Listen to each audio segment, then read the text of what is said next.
আল্লাহ রাব্বুল আলামিন কোরআনে হাকিমে ঘোষণা করছেন, ওয়া আকিমুস সালাতা ওয়া আতুজ যাকাতা ওয়া মা তুকদ্দিমু লিআনফুসিকুম মিন খাইরিন তাজিদুহু ইনদাল্লাহ। বলে আল্লাহু আকবার।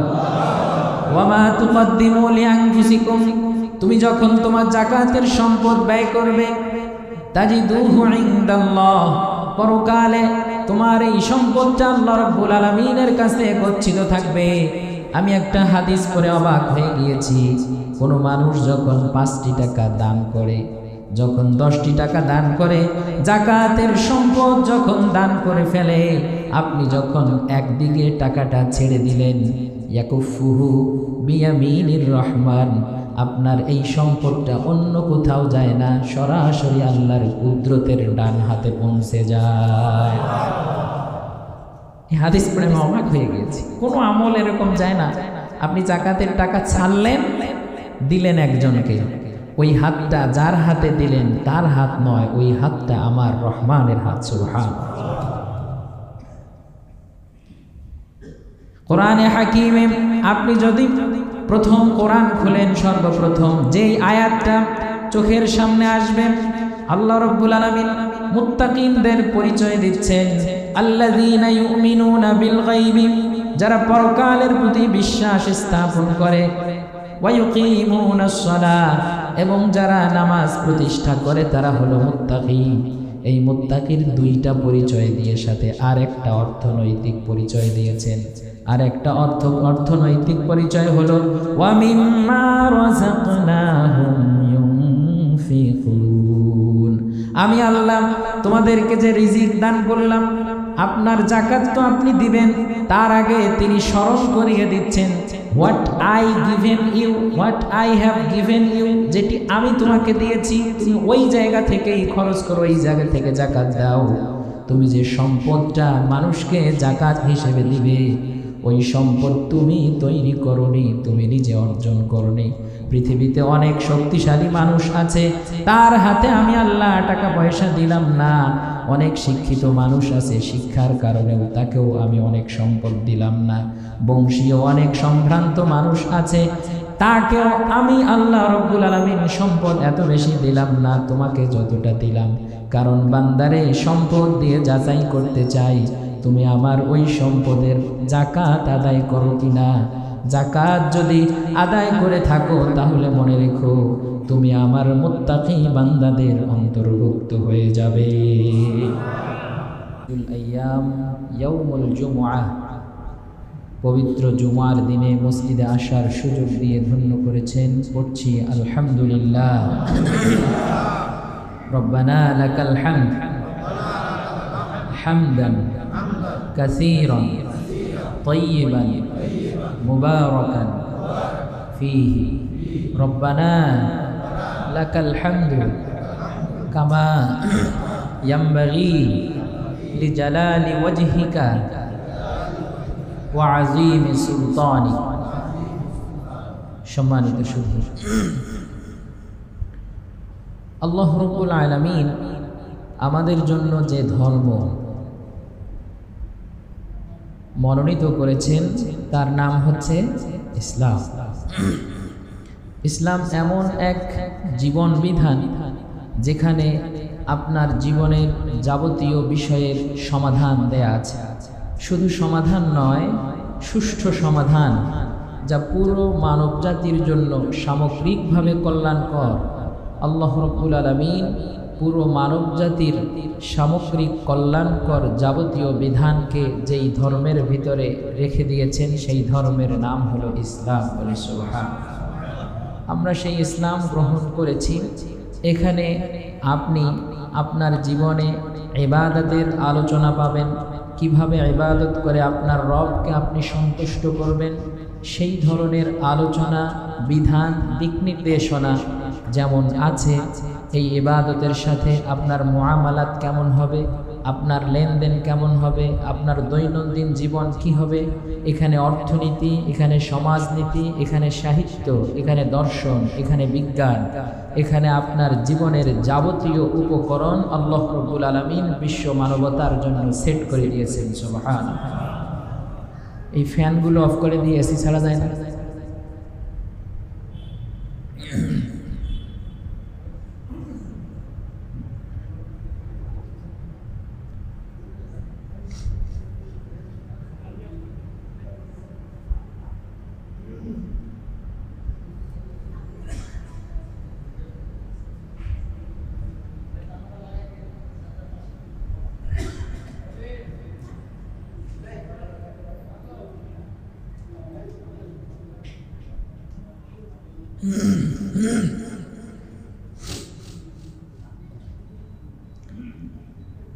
আল্লাহ রাব্বুল ইজ্জত ওয়াল জালাল তিনি মানবতার জন্য কার জন্য কি বিধান প্রয়োজন, কার জন্য কখন কিভাবে কোন জিনিস আদায় করতে হবে, আল্লাহ রাব্বুল আলামিন তা মানুষের জীবনের সব কিছু, মানুষের এই জীবনে চলার পথে কোরআন ও হাদিসের ভিতরে সবার জন্য খুলে খুলে তিনি বর্ণনা করেছেন।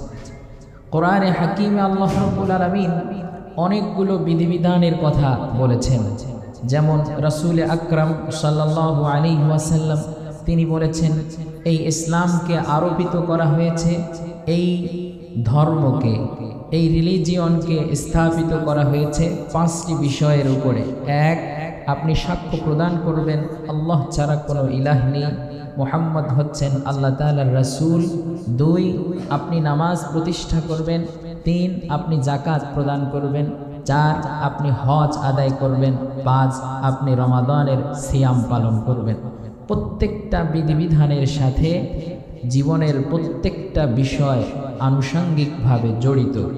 আল্লাহ রাব্বুল ইজ্জত ওয়াল জালাল শুধু সালাতের কথা বলেই ধর্মকে সেখানেই ক্ষান্ত করে দেননি।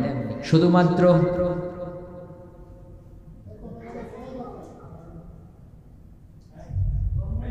ফ্যানের আওয়াজ বন্ধ করে দিলাম, এখন অন্য আওয়াজ আসতেছে।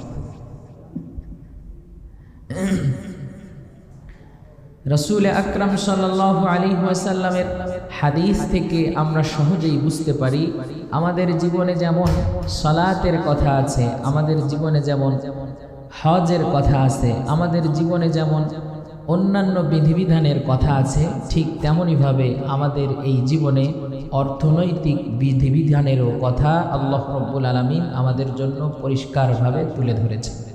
কোরআনে হাকিমে যত জায়গায় আল্লাহ রাব্বুল আলামিন সালাতের কথা বলেছেন, ঠিক তার পাশেই আরেকটি বিধান সালাতের মতোই ফরজ, তা হচ্ছে যাকাত। প্রায় 32টি জায়গায় এই যাকাতকে আল্লাহ রাব্বুল আলামিন মানুষের জন্য ফরজ করেছেন বলে বারবার তিনি ঘোষণা করেছেন। সুবহানাল্লাহ। এই যাকাত একজন মানুষের উপরে কখন ফরজ হয়?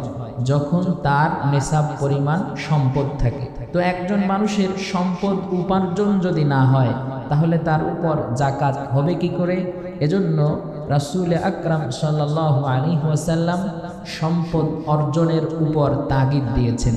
আপনি সম্পদ সঞ্চয় করবেন, আপনি সম্পদ উপার্জন করবেন, এর উপর ইসলামের তাগিদ, এর উপর ইসলামের গুরুত্ব। বিশেষভাবে আপনার ভিতরে যদি কোনো অলসতা থাকে, কর্মবিমুখ হয়ে যদি আপনি থাকেন, আপনার কর্মচঞ্চলতা ফিরিয়ে নিয়ে আসার জন্য, ইসলামী কমিউনিটির সমৃদ্ধি সাধনের জন্য আল্লাহ রাব্বুল ইজ্জত ওয়াল জালাল মানুষকে এই পৃথিবীতে তার যত নেয়ামত মানুষের জন্য তিনি ঠিক রেখে দিয়েছেন, তা আহরণ করার জন্য তিনি আদেশ করে দিয়েছেন। কোরআনে হাকিম আল্লাহ রাব্বুল আলামিন সূরাতুল জুমুআর 10 নম্বর আয়াতে বলছেন, ফাইযা কুদিয়াতিস সালাতু ফান্তাশিরু ফিল আরদি ওয়াবতাগু মিন ফাদলিল্লাহ। ফাইযা কুদিয়াতিস সালাহ, তোমার নামাজ যখন শেষ হয়ে যাবে, নামাজের মধ্যেই তুমি পড়ে থাকবে তা নয়। নামাজ যখন শেষ হয়ে যাবে, ফান্তাশিরু ফিল আরদ, তুমি জমিনে ছড়িয়ে পড়ো। ওয়াবতাগু মিন ফাদলিল্লাহ, আল্লাহ তোমার জন্য এই দুনিয়ায় যা রিজিক লিখে রেখেছেন তা তুমি তালাশ করো। সুবহানাল্লাহ। শুধু নামাজ পড়বেন তা না, আপনার জীবন জীবিকার জন্য আপনি অবশ্যই আপনার জীবন জীবিকার উপকরণ আহরণের জন্য আপনি আপনার রিজিক তালাশ করবেন। অন্যত্র আল্লাহ রাব্বুল আলামিন বলেছেন, ওয়াবতাগি ফীমা আতাকাল্লাহুদ দারাল আখিরাহ, তোমার জন্য পরলৌকিক জীবনে যে আমি তোমার জন্য চিরস্থায়ী একটা ঘর নির্মাণ করেছি, সেটির জন্য তুমি তোমার শ্রম তো ব্যয় করবে।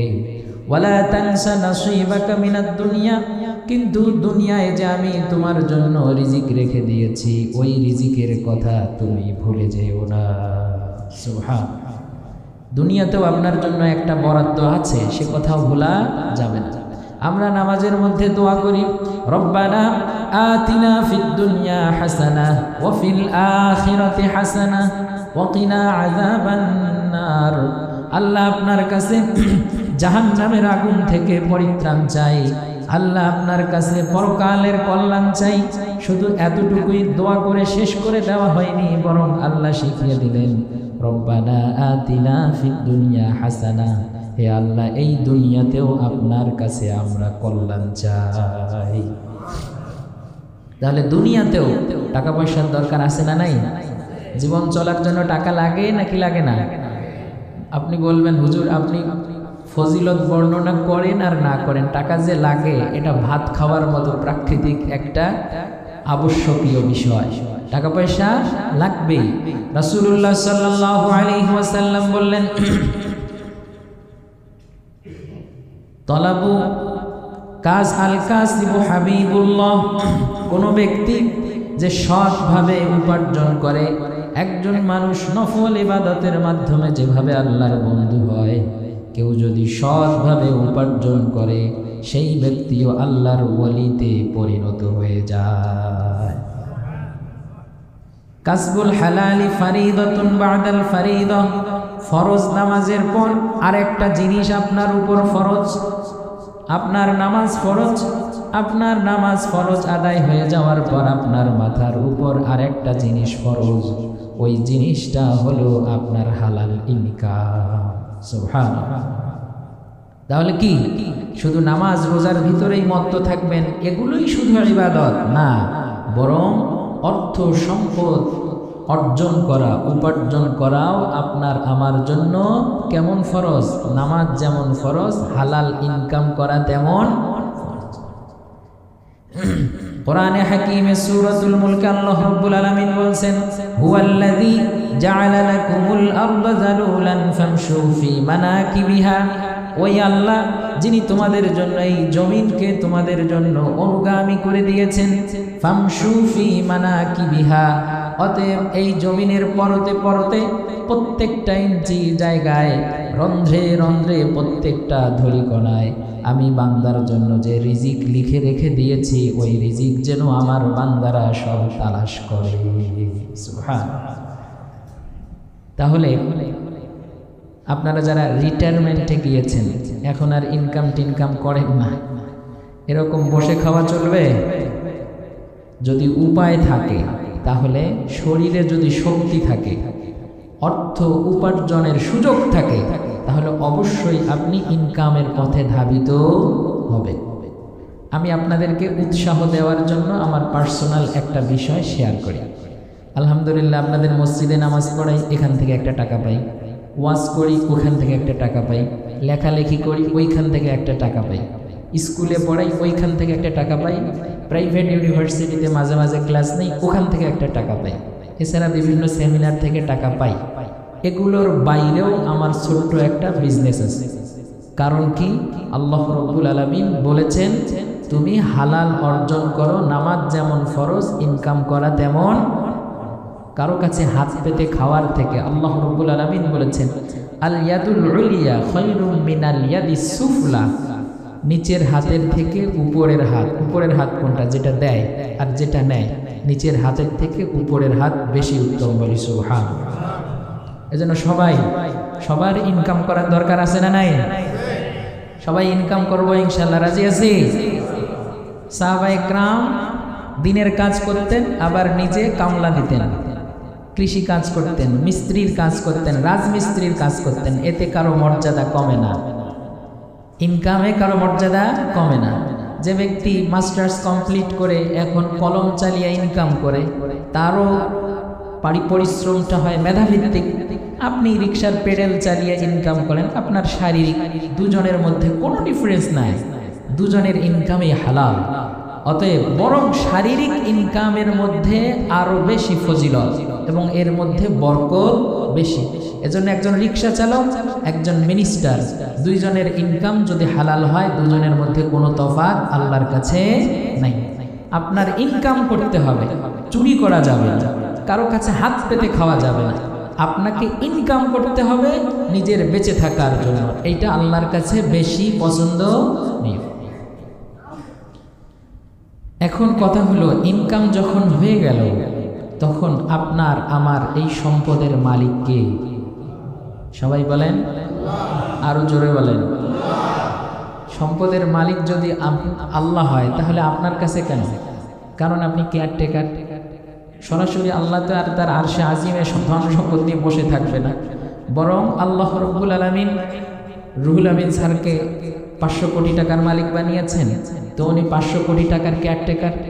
আমাদের সম্মানিত সেক্রেটারি সাহেব জামাল স্যার, তাকে দিয়েছেন 1000 কোটি টাকা, উনি 1000 কোটি টাকার কেয়ারটেকার। এরকম প্রত্যেকটা মানুষকে আল্লাহ রব্বুল আলামিন যাকে যতটুকু সম্পদ দিয়েছেন, ওই পরিমাণ সম্পদের মালিক সে নয়, বরং ওই পরিমাণ সম্পদের দায়িত্ব তার উপর। আল্লাহ যেইভাবে ডিস্ট্রিবিউশন করতে বলেছেন, ওইভাবেই আপনাকে ডিস্ট্রিবিউশন করতে হবে। তার কারণ অর্ডারটা কার? ওই আল্লাহ এই সম্পদের মালিক। সম্পদের মালিক আপনি।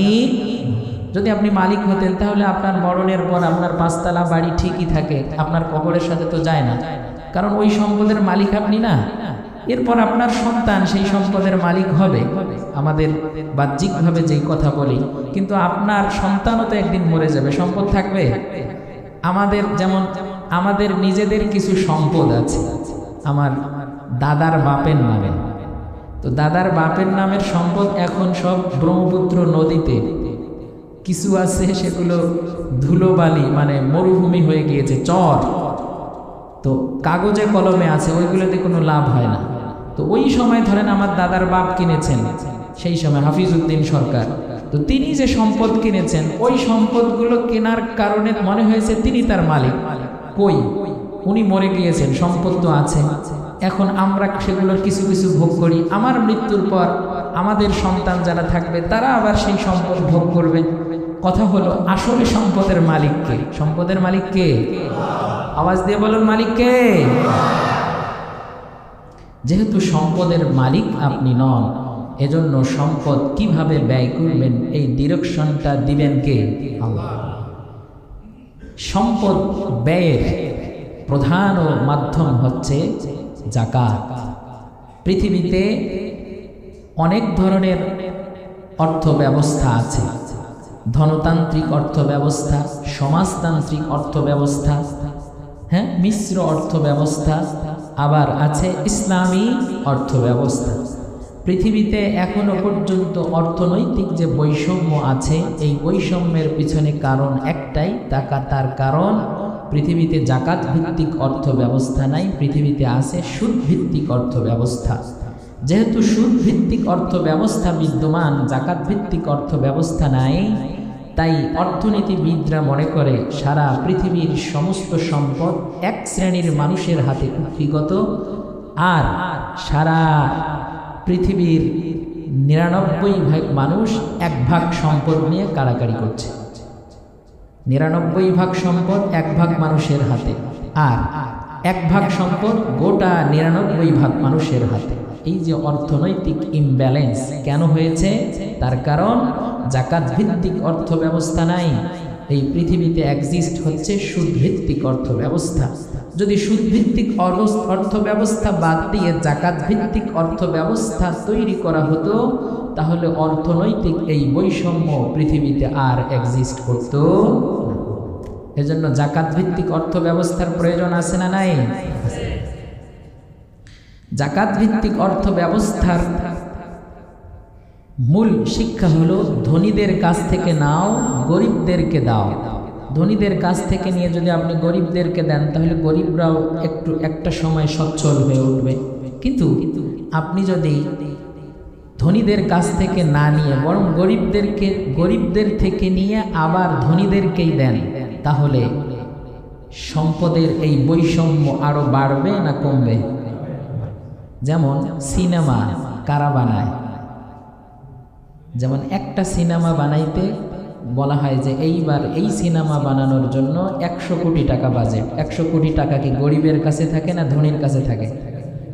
এইবার আপনি সিনেমা হলে 100 টাকা 200 টাকা দিয়ে টিকিট কেটে সিনেমা দেখেন, এই 100 টাকা 200 টাকার মালিক ধনী না গরিব?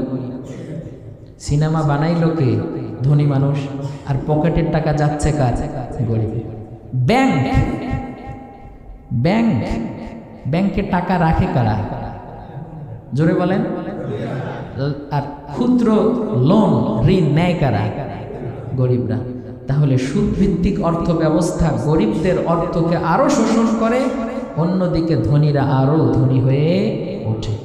এজন্য সুদভিত্তিক অর্থ ব্যবস্থার মূল শিক্ষাই হচ্ছে ধনীদেরকে ধনী বানাও আর গরিবদেরকে আরো ফকির বানিয়ে ছেড়ে দাও। আর জাকাত ভিত্তিক অর্থ ব্যবস্থার মূল শক্তি এবং শিক্ষা হলো ধনীদের কাছ থেকে নাও, গরিবদেরকে দাও। পৃথিবীতে ধনী এবং গরিবের মধ্যে ব্যালেন্স হবে, পুরো পৃথিবী সুন্দর এক পৃথিবীতে পরিণত হয়ে যাবে। সুবহানাল্লাহ। কারণ সুদ ভিত্তিক অর্থ ব্যবস্থা বানাইছে শয়তান, আর জাকাত ভিত্তিক অর্থ ব্যবস্থা কে বানিয়েছেন? আওয়াজ দিয়ে বলুন, কে বানিয়েছেন? আল্লাহ রাব্বুল আলামিন কোরআনে হাকিমে ঘোষণা করছেন, ওয়া আকিমুস সালাতা ওয়া আতুজ যাকাতা ওয়া মা তুকদ্দিমু লিআনফুসিকুম মিন খাইরিন তাজিদুহু ইনদাল্লাহ। বলে আল্লাহু আকবার। ওয়া মা তুকদ্দিমু লিআনফুসিকুম, তুমি যখন তোমার যাকাতের সম্পদ ব্যয় করবে, তাজিদুহু ইনদাল্লাহ, পরকালে তোমার এই সম্পদটা আল্লাহ রাব্বুল আলামিনের কাছে গচ্ছিত থাকবে। আমি একটা হাদিস পড়ে অবাক হয়ে গিয়েছি। কোনো মানুষ যখন 5টি টাকা দান করে, যখন 10টি টাকা দান করে, যাকাতের সম্পদ যখন দান করে ফেলে, আপনি যখন একদিকে টাকাটা ছেড়ে দিলেন, ইয়াকুফুহু বিয়ামিনির রহমান, আপনার এই সম্পদটা অন্য কোথাও যায় না, সরাসরি আল্লাহর কুদরতের ডান হাতে পৌঁছে যায়। এই হাদিস পড়ে আমি অবাক হয়ে গেছি। কোনো আমল এরকম যায় না, আপনি যাকাতের টাকা ছাড়লেন, দিলেন একজনকে, ওই হাতটা যার হাতে দিলেন তার হাত নয়, ওই হাতটা আমার রহমানের হাত। সুবহানাল্লাহ। কোরআনে হাকিমে আপনি যদি প্রথম কোরআন খুলেন, সর্বপ্রথম যেই আয়াতটা চোখের সামনে আসবে, আল্লাহ রাব্বুল আলামিন মুত্তাকিনদের পরিচয় দিচ্ছেন, আল্লাযীনা ইউমিনুনা বিল গায়বি, যারা পরকালের প্রতি বিশ্বাস স্থাপন করে, ওয়া ইউকিমুনাস সালাহ, এবং যারা নামাজ প্রতিষ্ঠা করে তারা হলো মুত্তাকি। এই মুত্তাকির দুইটা পরিচয় দিয়ে সাথে আর একটা অর্থনৈতিক পরিচয় দিয়েছেন। আর একটা অর্থনৈতিক পরিচয় হলো ওয়া মিম্মা রাযাকনাহুম ইউনফিকুন, আমি আল্লাহ তোমাদেরকে যে রিজিক দান করলাম, আপনার যাকাত তো আপনি দিবেন, তার আগে তিনি স্মরণ করিয়ে দিচ্ছেন, what I given you, what I have given you, যেটি আমি তোমাকে দিয়েছি তুমি ওই জায়গা থেকেই খরচ করো, ওই জায়গা থেকে যাকাত দাও। তুমি যে সম্পদটা মানুষকে যাকাত হিসেবে দিবে, ওই সম্পদ তুমি তৈরি করনি, তুমি নিজে অর্জন করনি। পৃথিবীতে অনেক শক্তিশালী মানুষ আছে, তার হাতে আমি আল্লাহ টাকা পয়সা দিলাম না। অনেক শিক্ষিত মানুষ আছে, শিক্ষার কারণেও তাকেও আমি অনেক সম্পদ দিলাম না। বংশীয় অনেক সম্ভ্রান্ত মানুষ আছে, তাকেও আমি আল্লাহ রাব্বুল আলামিন সম্পদ এত বেশি দিলাম না তোমাকে যতটা দিলাম। কারণ বান্দারে সম্পদ দিয়ে যাচাই করতে চাই তুমি আমার ওই সম্পদের যাকাত আদায় করো কিনা। যাকাত যদি আদায় করে থাকো তাহলে মনে রেখো তুমি আমার মুত্তাকি বান্দাদের অন্তর্ভুক্ত হয়ে যাবে। যাকাত দিলে সম্পদ বাড়ে। হাদিসে এসেছে একবার যদি কেউ যাকাত দেয়, দ্বিতীয়বার সে আর যাকাত খাওয়ার মতো গরিব হয় না। বলি সুবহানাল্লাহ। এজন্য জাকাত দেওয়ার দরকার আছে না নাই? জাকাত শব্দের শাব্দিক অর্থ হচ্ছে কোনো জিনিস পূত পবিত্র করা। এর আরেকটা অর্থ হচ্ছে আর রিবহু। আয-যাকাত মা'নাহু আত-তাহারা, আয-যাকাত মা'নাহু আর-রিবহু। জাকাত শব্দের শাব্দিক অর্থ হচ্ছে পবিত্র করা। আপনার সম্পদটা ততক্ষণ পর্যন্ত অপবিত্র থাকে যতক্ষণ না আপনি এর জাকাত আদায় করেছেন। আর বান্দা যখন সম্পদের জাকাত আদায় করে 1 লাখ টাকার মধ্য থেকে 2,500 টাকা খরচ করার কারণে আল্লাহ রাব্বুল আলামিন বাকি 97,500 টাকা পূত পবিত্র করে দেন। সুবহানাল্লাহ। আর এই সম্পদ আর রিবহু বাড়ে, জাকাত দিলে আপনার সম্পদ বাড়ে। কিভাবে বাড়ে বলবেন? 1 লাখের ভিতরে 2,500 দিলাম, বাড়লো কিভাবে? আপনি যখন 2,500 টাকা আপনার 1 লাখ থেকে আলাদা করে দিলেন, আল্লাহ রাব্বুল আলামিন ওই 97,500 টাকার সমস্ত মুসিবত দূর করে দিবেন। সুবহানাল্লাহ। সম্পদের মুসিবত আছে না নাই? এই যে আগুন লাগে বিভিন্ন জায়গায়, বিভিন্নভাবে মানুষের সম্পদ শেষ হয়ে যায়।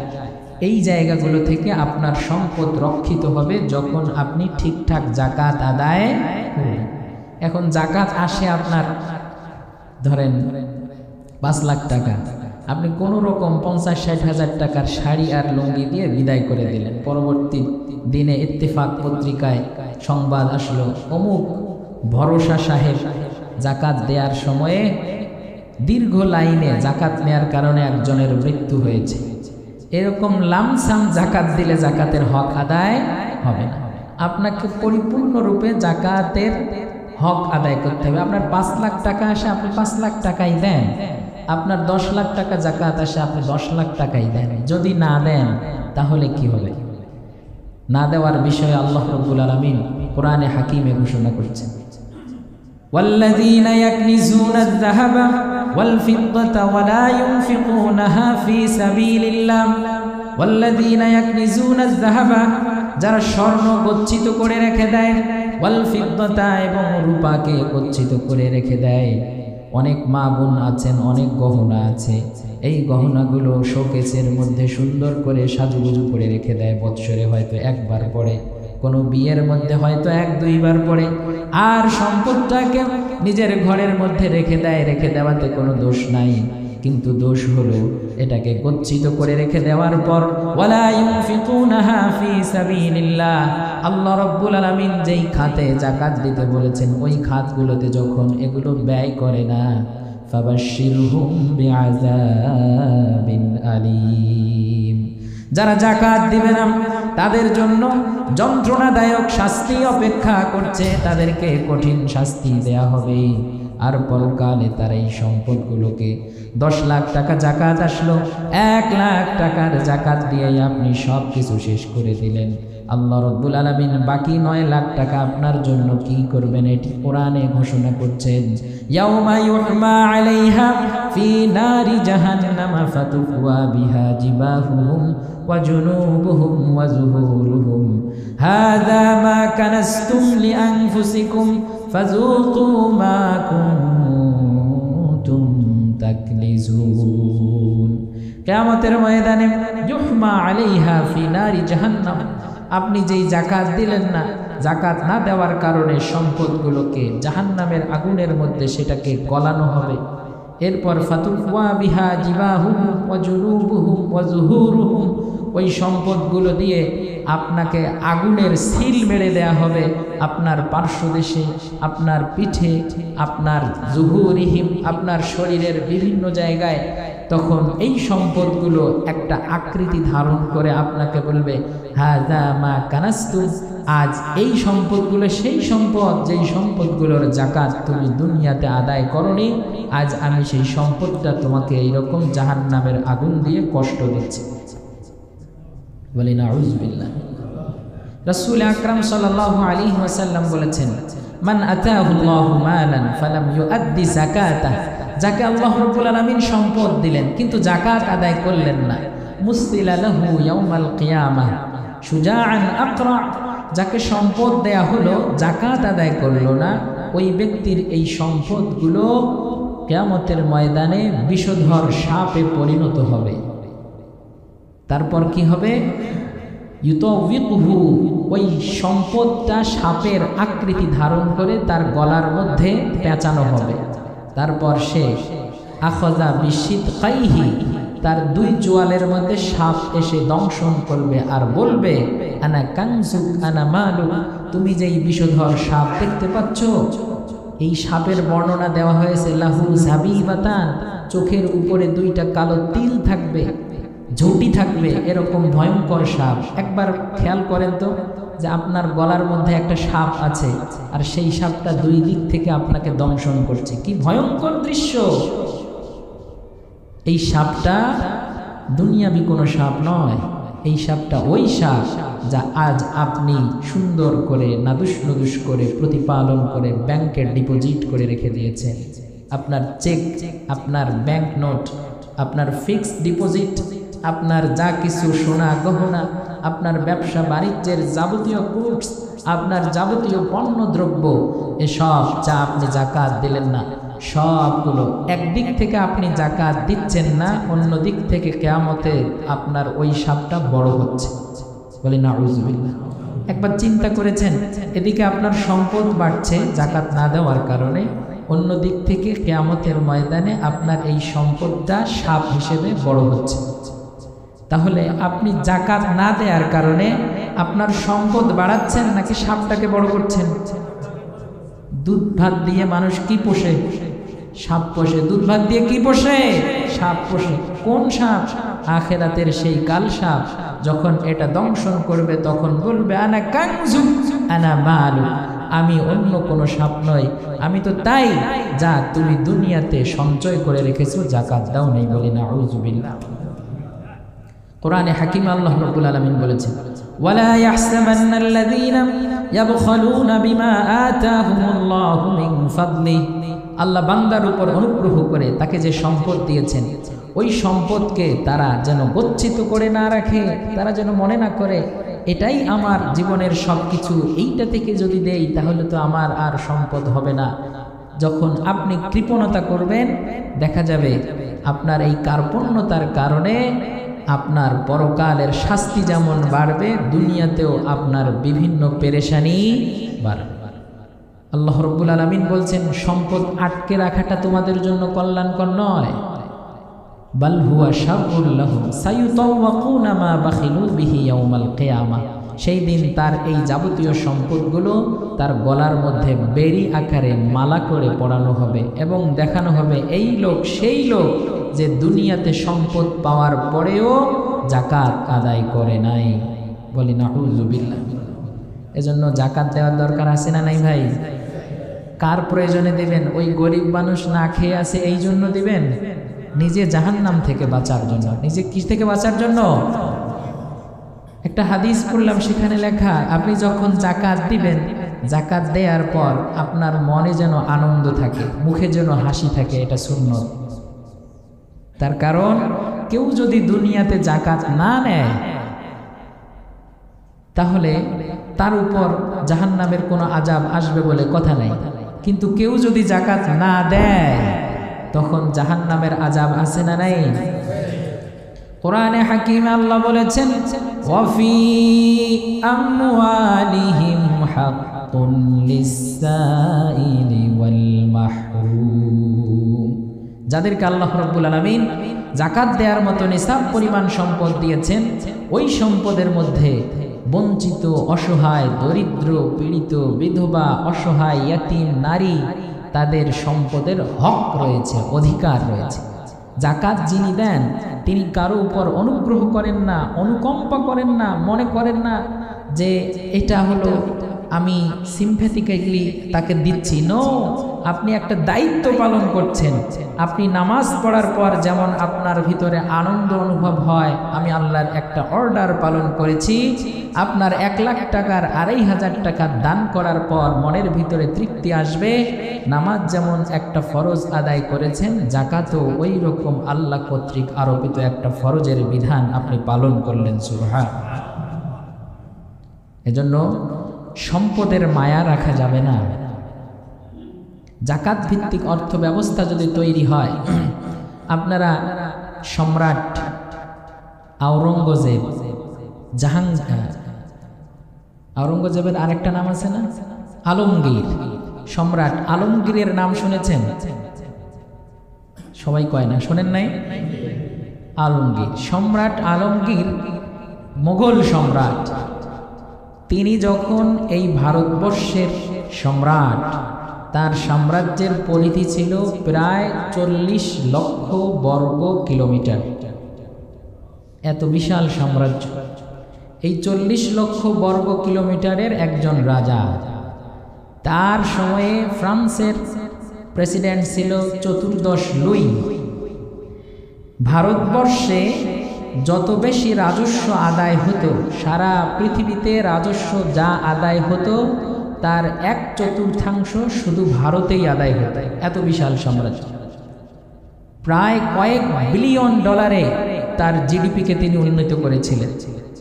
এই বিশাল সাম্রাজ্যের রাজা 1707 সনে যখন মৃত্যুবরণ করলেন, তখন মানুষেরা ভাবল প্রায় 49 বছর ক্ষমতায় ছিলেন, অর্ধ শতাব্দী কাল একটা সাম্রাজ্যের প্রেসিডেন্ট, না জানি কত সম্পদ রেখে গিয়েছেন। খোঁজ নিয়ে দেখা গেল তিনি যে সম্পদের উইল করেছেন, ওই উইলের ভিতরে সম্পদের পরিমাণ হলো 14 রুপি, 14 টাকা। আল্লাহু আকবার। কয় টাকা? জোরে বলেন, কয় টাকা? 14 রুপি। খেয়াল করেছেন? আপনি সম্পদ রাখবেন কেন বলেন তো আমাকে? কিসের জন্য রাখবেন? সম্পদ একদিক থেকে আসবে, আরেক দিক থেকে দিয়ে দেবেন। এক পকেট উজাড় করবেন, অন্য পকেট ভরিয়ে দেওয়ার মালিক কে? আরো জোরে বলুন, মালিক কে? আর আপনি যখন জাকাত ভিত্তিক অর্থ ব্যবস্থা তৈরি করবেন, তখন অবস্থাটা কি হবে? রাসূল আকরাম সাল্লাল্লাহু আলাইহি ওয়াসাল্লাম মুআজ বিন জাবালকে ইয়ামানে পাঠিয়েছেন। কোথায়? সবাই কথা কন, কোথায়? আপনাদেরকে রোজা লাগছে নাকি? কোথায় পাঠিয়েছেন? ইয়ামানে। তো ইয়ামানে রোজা লাগা, এটা একটা পরিভাষা না? ইয়ামানে পাঠিয়েছেন। পাঠানোর সময় বললেন, ইন্নাকা লাতাতি আহলে কিতাব, নিশ্চয়ই তুমি আহলে কিতাব ইহুদি খ্রিস্টানদের কাছে যাচ্ছ। তো সেখানে যাওয়ার পর তোমার ফার্স্ট ডিউটিটা কি হবে? হোয়াট উইল ইউ ডু দেয়ার? তুমি সেখানে কি করবে? প্রথম, ফাদউহুম ইলা শাহাদাতি আল্লা ইলাহা ইল্লাল্লাহ, প্রথমত তুমি তাদেরকে দাওয়াত দিবে কালিমা লা ইলাহা ইল্লাল্লাহর প্রতি। ফাইনহুম আতাউ লিযালিকা, যদি তারা তোমার এই দাওয়াত মেনে নেয়, দেন হোয়াটস ইয়োর সেকেন্ড ডিউটি? তোমার দ্বিতীয় ডিউটিটা কি? দ্বিতীয় ডিউটি হলো তাদেরকে ফাআলিমহুম আন্নাল্লাহা ইফতারাদা আলাইহিম 5 সালাওয়াতিন ফি ইয়াউমিন ওয়া লাইলা, প্রত্যেক দিন রাতে দিনে 5 ওয়াক্ত নামাজ তাদের উপর ফরজ, এই কথা তাদেরকে জানাবে। যখন তোমার দ্বিতীয় কথা হয়ে গেল, থার্ড ডিউটি কি হবে? তখন থার্ড ডিউটি হবে তোমার, তুমি তাদেরকে জানিয়ে দাও ইন্নাল্লাহা ইফতারাদা আলাইহিম যাকাত, তাদের উপর যাকাত ফরজ করা হয়েছে। তুখাযু মিন আগনিয়াইহিম ফাতুরাদ্দু ফি ফুকারাইহিম, সেটা ধনীদের কাছ থেকে নেওয়া হবে এবং গরিবদের মাঝে ওই যাকাতটা বন্টন করে দেয়া হবে। সুবহানাল্লাহ। হুজুর পাঠাইছেন ইয়ামানে মুআজ বিন জাবালকে। তো পরবর্তীতে তিনি ওই ইয়ামানের গভর্নর হলেন। উমর রাদিয়াল্লাহু তাআলা আনহু যখন খলিফা, তখন ওই সময়ে মুআজ বিন জাবাল রাদিয়াল্লাহু তাআলা আনহু ওই অঞ্চলের যাকাতের একটা অংশ কেন্দ্রীয় সরকার মদিনা স্টেটের আমিরুল মুমিনিন উমরের কাছে পাঠিয়ে দিয়েছে। উমর রাদিয়াল্লাহু তাআলা আনহু ইয়ামানের গভর্নর মুআজ বিন জাবাল রাদিয়াল্লাহু তাআলা আনহুকে চিঠি লিখলেন, মুআজ বিন জাবাল, আমি তোমাকে মদিনা স্টেটের একটা অঙ্গরাজ্য ইয়ামানের গভর্নর করে পাঠালাম, সেখানে তোমাকে জনগণের ট্যাক্স তোলার জন্য পাঠাই নাই। তোমাকে যাকাতের কথা বলেছি, ওই যাকাত তুমি ইয়ামানের ধনীদের কাছ থেকে নিবে, আবার ইয়ামানের গরিবদের মাঝেই তুমি বন্টন করে দিবে। তাহলে তুমি মদিনা স্টেটের কেন্দ্রীয় সরকারের কাছে এই যাকাতের অর্থ কেন পাঠিয়ে দিচ্ছ? এই চিঠি মুআজ বিন জাবাল পাইলেন। চিঠি পাওয়ার পর তিনি উমর রাদিয়াল্লাহু তাআলা আনহুকে একটা রিপ্লাই দিয়ে চিঠি লিখলেন, ওই চিঠির ভিতরে হযরতে মুআজ বিন জাবাল রাদিয়াল্লাহু তাআলা আনহু উমরকে জানিয়ে দিলেন, আমিরুল মুমিনিন, আপনি আমাকে ইয়ামানে পাঠানোর সময় যখন আমি এখানে গভর্নর হিসেবে আসলাম, যাকাত তুলে তুলে এখানকার মানুষদেরকে দিলাম, কিন্তু এইবার মদিনা স্টেটে আপনার কাছে যাকাতের অর্থ পাঠিয়ে দিলাম। তার কারণ হলো এই যাকাতের কারণে, যাকাত ভিত্তিক অর্থ ব্যবস্থা তৈরি হওয়ার কারণে আমার ইয়ামানের ভিতরে আজ যাকাত খাওয়ার মতো কোনো গরিব মানুষ নাই।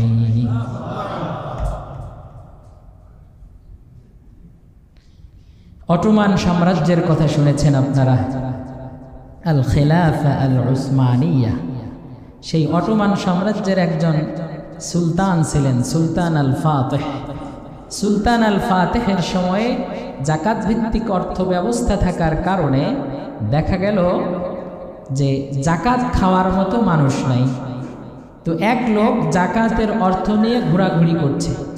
অনেকক্ষণ যাবৎ ঘোরাঘুরি করার পর যাকাতের পোটলা কাকে দিবে না পেয়ে তিনি একটা জায়গায় যাকাতের অর্থটা রেখে দিলেন, আর সেখানে সাইনবোর্ড লিখে দিলেন এখানে যাকাতের অর্থ আছে লাঠির উপরে ঝুলন্ত। যে এই যাকাত খাওয়ার যোগ্য সে যেন নিজ দায়িত্বে এই যাকাতের অর্থটা নিয়ে যায়।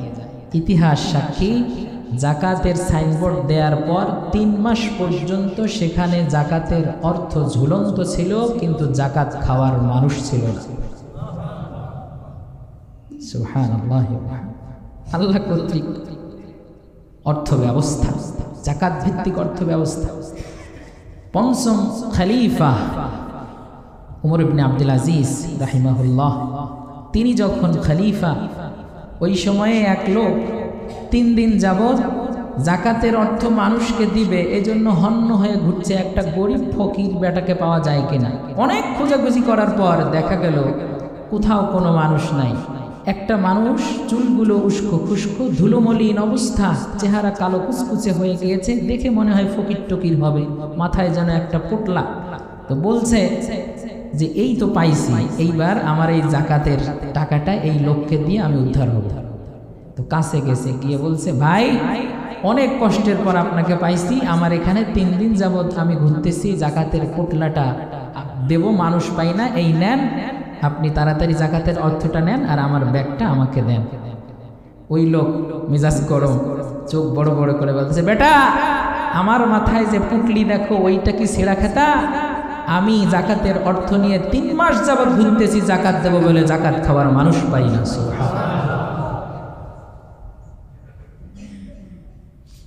আজ মুসলমানরা না খেয়ে মরে। না খেয়ে মরার পিছনে কারণ একটাই, কারণ আল্লাহ রব্বুল আলামিন আমাদের জন্য অর্থ ব্যবস্থা তৈরি করেছেন যাকাত ভিত্তিক, আর আমরা দৌড়াই সবাই সুদ ভিত্তিক অর্থ ব্যবস্থার দিকে। যখন সুদ ভিত্তিক অর্থ ব্যবস্থার মূলে কুঠারাঘাত হবে, যখন সুদ ভিত্তিক অর্থ ব্যবস্থার উচ্ছেদ হবে, এখন নতুন নতুন কিছু ব্যাংক যাকাতের ফান্ড তৈরি করে। সুবিধাবাদ জিন্দাবাদ, বেটা সারা জীবন সুদ ভিত্তিক অর্থ ব্যবস্থা চালাও, এখন মুসলমানের মাল কামানোর জন্য নতুন জাকাত ফান্ড তৈরি করে। এগুলোতে আপনারা জাকাত দেবেন না। এ হাল তেরা চাল হায়, মাকসুদ তেরা মাল হায়। সারা জীবন নামাজের খবর নাই। আল্লাহ রাব্বুল আলামিন বলেছেন, আল্লাযীনা ইম্মাক্কান্নাহুম ফিল আরদি আকামুস সালাতা ওয়া আতাউজ যাকাত। আমি যদি পৃথিবীতে মুমিনদেরকে রাষ্ট্র ক্ষমতা প্রদান করি, প্রথম দায়িত্ব হলো তারা নামাজ প্রতিষ্ঠা করবে, দ্বিতীয় দায়িত্ব হলো তারা যাকাত প্রতিষ্ঠা করবে। এখন আপনি যাকাত বোর্ড তৈরি করেছেন, নামাজের খবর নাই, বোঝাই যায় এই যাকাত বোর্ড দ্বারা মাল কামানোর ধান্দা, নামাজের খবর নাই। বসন্তের কোকিল ওঠে, নতুন নতুন সংগঠন তৈরি হয়, নাম দেয় এই সেই করবে, এগুলোতে সজাগ থাকবেন। আপনি যদি আল্লাহ রাব্বুল আলামিন যাকাত কোথায় দিবেন এর জন্য 8টা খাতের কথা বলেছেন।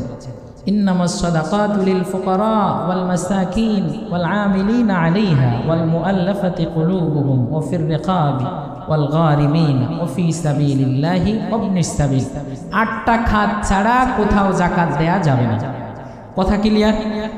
8টা খাত ছাড়া অন্য কোথাও যাকাত দেয়া যাবে না। ইন্নামা, ইন্নার পরে মা আছে, যারা ব্যাকরণ বোঝেন তারা জানেন মা এ মাহসুর মানে এই জাকাতটা অনলি দে উইল গেট, শুধু তারাই পাবে, অন্য কেউ পাবে না। কে কে পাবে?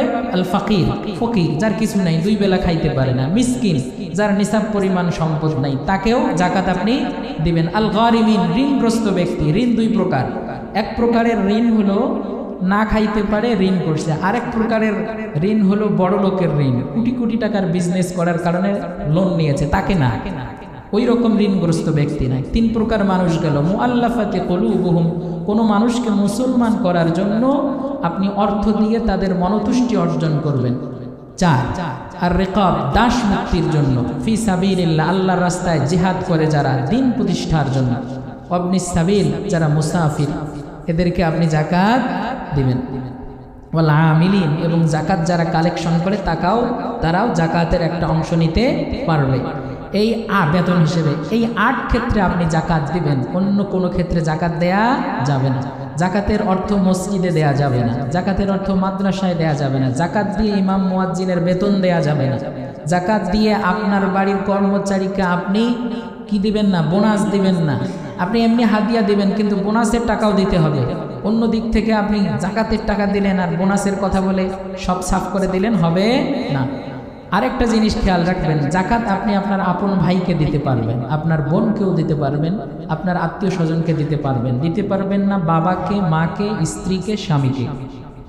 এই জাকাতের অর্থ দিয়ে আপনি কালভার্ট তৈরি করতে পারবেন না, আপনি অন্য কোনো সামগ্রী করতে পারবেন না। জাকাত আপনি তাকেই দিবেন মূলত যারা গরিব, অসহায়, দরিদ্র।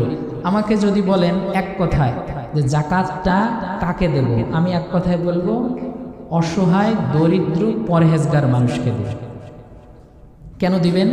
তার কারণ হলো এমন বহু গাঁজাখোর দরিদ্র আছে, আপনার টাকা পাইলে আগে খাইতো 1 পোটলা, আজকে খাবে 2 পোটলা, কারণ টাকা আছে পকেটে। কথা কি ঠিক আছে না আমার? তো আর আপনি একজন দরিদ্র মানুষকে দিলে কি হবে?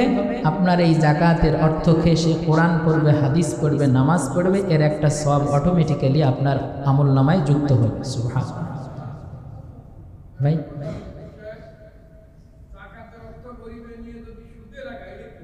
মাশাআল্লাহ, এটা বড় জটিল বিষয়,